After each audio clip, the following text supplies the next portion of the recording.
Kourtney Kardashian et Travis Barker, une histoire d'amour toxique. Parlons d'un couple dont le monde entier ne cesse de parler, et pas toujours pour les bonnes raisons, Kourtney Kardashian et Travis Barker. Oui, Travis. Ce couple qui est passé de 0 à âme sœur plus vite que vous ne pouvez dire Blink 182. Leur romance a commencé comme un rêve fiévreux, des démonstrations publiques d'affection constante, des publications Instagram sans fin, des baisers langue à langue sur les tapis rouges et un tourbillon de on est tellement obsédés l'un par l'autre que le reste du monde n'existe plus. Au début, c'était mignon, voire rafraîchissant. Kourtney, la sœur qui semblait toujours la plus détachée du cirque Kardashian, était enfin dans une grande histoire d'amour passionné. Mais peu à peu, l'énergie a changé, le halo de conte de fées a disparu et quelque chose de plus sombre, de plus lourd, a commencé à se faire sentir. Derrière les tenues en cuir assorties, les baisers privés dans des avions et l'esthétique de princesse punk qu'ils avaient créée, les gens ont commencé à voir une autre Kourtney.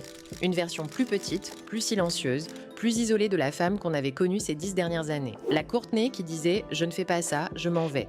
La Kourtney qui quittait une pièce lorsque le drama devenait trop intense. La Kourtney qui refusait que qui que ce soit, famille ou petite amie, dicte sa vie, semblait soudainement disparue. À sa place, il y avait quelqu'un de plus doux, quelqu'un de plus influençable, quelqu'un qui semblait prête à faire pivoter son monde entier autour d'un seul homme. La question se pose d'elle-même, cette histoire d'amour est-elle réellement une histoire de piège amoureux? Parce que si l'on gratte sous la surface, les selfies en jet privé et les PDA constants pourraient cacher une dynamique qui n'est pas seulement intense, mais potentiellement malsaine. Et honnêtement, il est temps d'explorer tout cela en profondeur.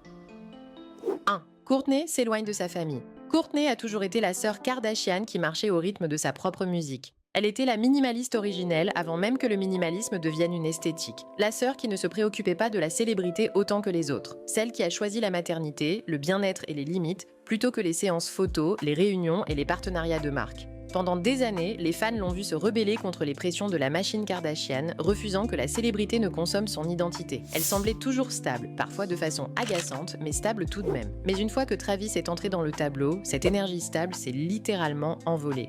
Ce qui avait commencé comme une petite histoire de voisins à amoureux s'est rapidement transformé en quelque chose de bien plus envahissant. Presque du jour au lendemain, Kourtney a déplacé son monde entier de sa famille à Travis. Fini les dîners hebdomadaires avec ses sœurs, fini les disputes amicales avec Kim, fini d'être le noyau stable de la dynamique Kardashian. À la place, on a vu une Kourtney qui semblait vivre dans une petite bulle, une bulle avec de la place pour exactement 2 personnes. Travis est devenu toute sa personnalité, son emploi du temps entier, son monde entier. Et les drapeaux rouges n'ont pas échappé à sa famille.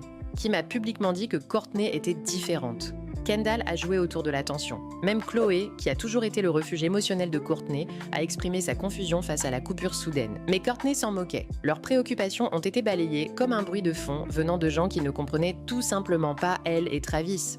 Et peut-être que tout cela serait acceptable si cela ne ressemblait pas tant à une dépendance émotionnelle.